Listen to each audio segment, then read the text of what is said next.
Hidden high in the Andes Mountains, cloaked in clouds and carved into stone, lies a place lost in time, Machu Picchu, the ancient Incan sanctuary.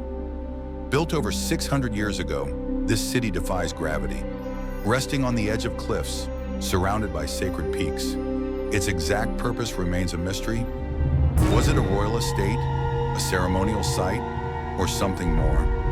The stonework, so precise not even a blade of grass fits between the blocks. No mortar, just brilliance.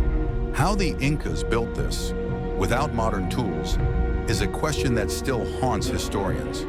From above, the genius of its design is revealed, aligned with stars, the sun, and the sacred landscape itself. Today it stands not just as a ruin, but as a whisper from the past, a monument to resilience, ingenuity, and mystery.